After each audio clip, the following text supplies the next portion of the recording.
आज से करीब 419 मिलियन साल पहले इस धरती पर एक नई युग की शुरुआत हुई थी जिसे हम डिवोनियन पीरियड के नाम से जानते हैं। डिवोन दरअसल एक जगह का नाम है जो कि इंग्लैंड में मौजूद है और यहीं पर सबसे पहले इस युग के पत्थरों के ऊपर स्टडी की गई थी, इसलिए इस युग का नाम डिवोनियन पीरियड रखा गया था। ये डिवोनियन पीरियड करीब 60 मिलियन यानी कि 6 करोड़ साल लंबा था और आज से करीब 358 मिलियन साल पहले इस युग का अंत हुआ था। इन 6 करोड़ सालों में इस धरती पर न जाने कितने प्रजाति के जीव जंतुओं का जन्म हुआ था और बहुत से प्रजाति विलुप्त भी हुए थे। आपको बता दूं कि इस युग को द एज ऑफ फिशेस भी कहा जाता है क्योंकि इस युग के दौरान समंदर में सबसे ज्यादा प्रजाति की मछलियां मौजूद थी। इसलिए आज के इस वीडियो में हम इसी युग के एक विलुप्त हुई मछली के बारे में जानेंगे। दोस्तों, इस मछली का नाम है डंकलियोस्टस। तो इस वीडियो को अंत तक जरूर देखें। वही अगर आप इस चैनल पर नए हैं तो प्लीज इस चैनल को सब्सक्राइब करें और साथ ही बेल आइकन को भी प्रेस करें।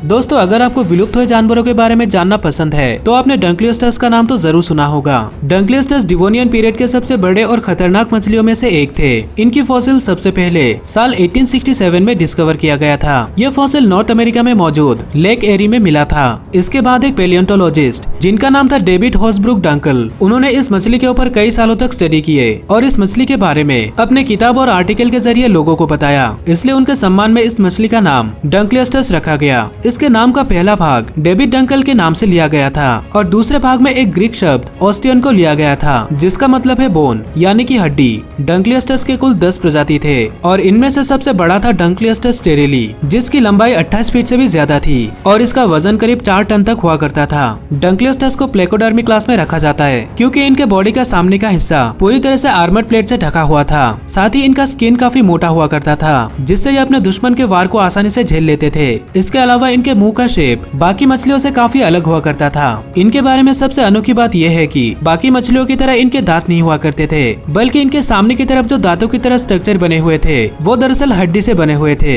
इनके स्कल के बोनी प्लेट्स सामने की तरफ एक्सटेंड हो जाते थे और इनके आगे का हिस्सा शार्प हुआ करता था जिससे ये दांत की तरह ही नजर आते थे। इनकी मदद से ये मछली अपने शिकार को करीब 8000 PSI के प्रेशर से काट सकती थी, जो कि वर्तमान समय में मौजूद किसी भी जानवर से ज्यादा है। इनके जबड़े इतने ताकतवर थे कि ये अपने शिकार को बड़े ही आसानी से मार सकते थे, बल्कि या तो अपने बाइट से शिकार के 2 टुकड़े कर देते थे।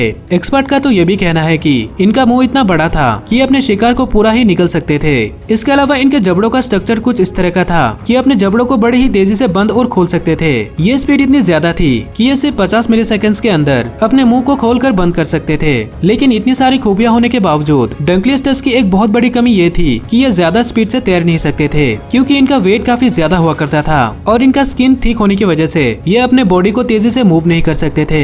दोस्तों, अगर इनके खाने की बात करें तो ये मछली हर तरह के जीवों को अपना शिकार बनाते थे, यहाँ तक कि ये शार्क का भी शिकार करते थे। आपको शायद इस बात पर यकीन नहीं होगा, लेकिन ये मछली कैनिबलिस्टिक थी। कैनिबलिस्टिक यानी कि ऐसे जीव जो अपनी ही प्रजाति के दूसरे जीवों को खा जाते हैं। दरअसल जब साइंटिस्ट इनके फॉसिल के ऊपर स्टडी कर रहे थे तब उन्हें इनके स्कल के ऊपर गहरे निशान मिले थे, जैसे कि किसी ने इनके ऊपर हमला कर दिया था और इस तरह का हमला सिर्फ कोई दूसरा डंकलियोस्टस ही कर सकती थी। आपको बता दूं कि ये मछली कोलाकांथ नाम के एक और प्रजाति की मछली के साथ समंदर में रहा करती थी। लेकिन हैरानी की बात तो ये है कि कोलाकांथ अभी भी विलुप्त नहीं हुए हैं और इन्हें समंदरों में देखा जा सकता है, लेकिन अब इन्हें बहुत ही रेयर माना जाता है। ये मछली इंडियन ओशन के साथ साथ अफ्रीका के ईस्ट कोस्ट और इंडोनेशिया में देखने को मिलते हैं। अब आप शायद ये सोच रहे होंगे कि जब ये दोनों मछली एक साथ ही इस धरती पर मौजूद थे तो क्यों सिर्फ डंकलियोस्टस विलुप्त हो गए। तो इसका पॉसिबल आंसर ये हो सकता है कि जब ये मछली विलुप्त हुई थी तब समंदर में ऑक्सीजन की मात्रा कम हो गई थी और समंदर में ऑक्सीजन की कमी का मतलब ये था कि जिन बड़े जानवरों को जिंदा रहने के लिए ज्यादा मात्रा में ऑक्सीजन की जरूरत पड़ती थी अब उनका सरवाइव करना नामुमकिन हो गया था। वही वैज्ञानिकों का कहना है कि कोलाकांथ के जो पूर्वज थे वो शायद गिल की मदद से नहीं बल्कि लंग की मदद से सांस लेते थे, इसलिए समंदर में हुए ऑक्सीजन की कमी से उन्हें कोई फर्क नहीं पड़ा और वो विलुप्त होने से बच गए। लेकिन दूसरी तरफ डंकलियोस्टस इस बदलाव को नहीं झेल सके और वो विलुप्त हो गए। BBC के अनुसार यही वो समय था जब समंदर से करीब 79 to 87% प्रजाति विलुप्त हो गए थे और इसमें डंकलियोस्टस भी शामिल थे। इसके साथ साथ डिवोनियन पीरियड का भी अंत हो गया था और एक नए युग की शुरुआत हुई थी जिसे कहा जाता है मिसिसिपियन या फिर कार्बोनिफेरस पीरियड। यही वो पीरियड था जब समंदर के जीव इवॉल्व होकर जमीन की तरफ बढ़ने लगे थे, क्योंकि इसी पीरियड में इन जीवों के बॉडी पर मौजूद फिन्स लिम्स में बदल गए थे और टेट्रापोड्स अस्तित्व में आए थे।